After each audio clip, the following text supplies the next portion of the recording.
What was the turning point for you towards accepting Islam? I remember getting a phone call one day. Somebody said to me, you know, you need to go down to your dad's flat. So I made my way down to London because I was back in Essex, got outside his flat and I saw there was police tape all the way around. I tried to go in to the flat and they wouldn't let me go in. So I called his phone and someone answered. SubhanAllah. So someone answered and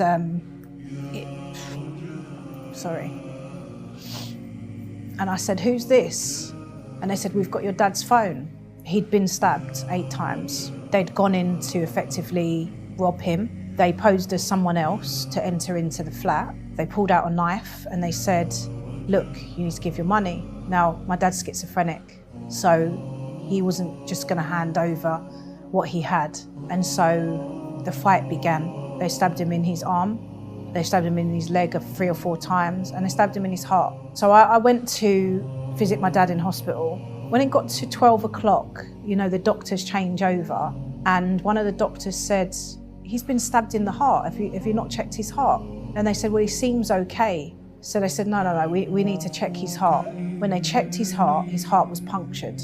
If they didn't find that, he would have internally bled to death. I went home that night, started crying, like I think it just all got too much. My dad had nearly died and, you know, I've got the Quran open. And I can remember the uncle's voice in my head saying, you know, just turn to Allah and anything that Allah wants to do, He can do. I just literally spoke to Allah and I didn't know who Allah was, but I can remember just saying, you know, Allah, take the pain away. And I can remember feeling this physical warmth enter into my feet, up into my legs, all the way up to my body. I physically felt my heart lift. Something just changed that day, and I can remember completely stopping crying. I felt like Allah was saying to me, like, don't worry, I'm here. That was the first time that I prayed to Allah and He answered immediately. Then what happened that you finally decided to become Muslim and take your shahada? So the next day I woke up, I was feeling like, almost like I had become a Muslim in that point in time. I was convinced that, you know, Allah was real. And this was the first time that I'd really truly believed in God. So I contacted another one of my rapper friends. They were part of the same rap group. And it was really odd because we used to meet up in random places in the car, and he used to just tell me about Islam and then I'd leave. That was literally the relationship we had.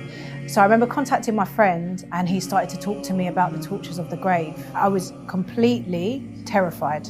But I was terrified in a way that I did not want to die a non-Muslim, because my fear was not even of Jahannam, not even of hell at that point. My fear was the torture of the grave, because this was something extremely new and extremely scary to me. So I then started to become very emotional. For the next 3 or 4 days, I was crying pretty much every day, and I was trying to pray, didn't know how to pray, had no idea how to pray. How I prayed was just talking to God, looking up. I've never been in a mosque.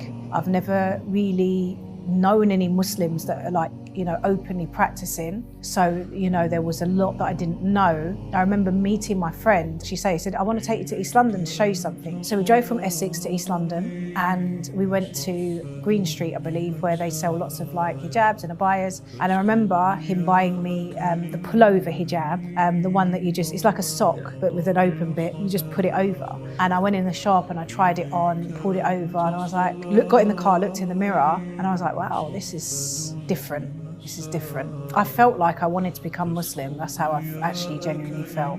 So when we drove back down through Ilford, on the way back to Essex, and the brother went in and said, oh, I need to pray. So he went in to pray, and I made a little prayer outside.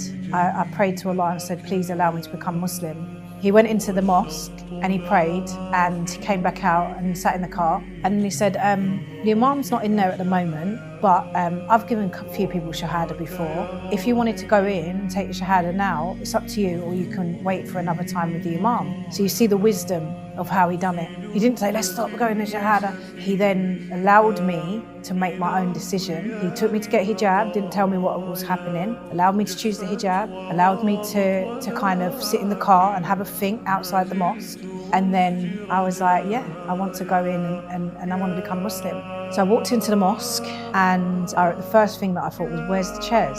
But as I walked in, they were kind of looking at me because I still had quite tight clothes on with this sock hijab over. And I wondered why other people followed us. I was a bit like, well, what's going on? Why are they here? No one actually explained that you need witnesses and all of that. So we went and sat on the floor, and again I was thinking, why are we sitting on the floor? And we sat down in a circle, and the brother started to talk to me a little bit about the religion and asked me, do I believe that, you know, in the Prophet ﷺ, and do I believe in Allah, and do I understand like what I'm saying? Has anyone forced me to be here? And obviously I said that I believed and that nobody's forced me to be here. And you know, then subhanAllah, I took my shahada. My friend gave me shahada, yeah.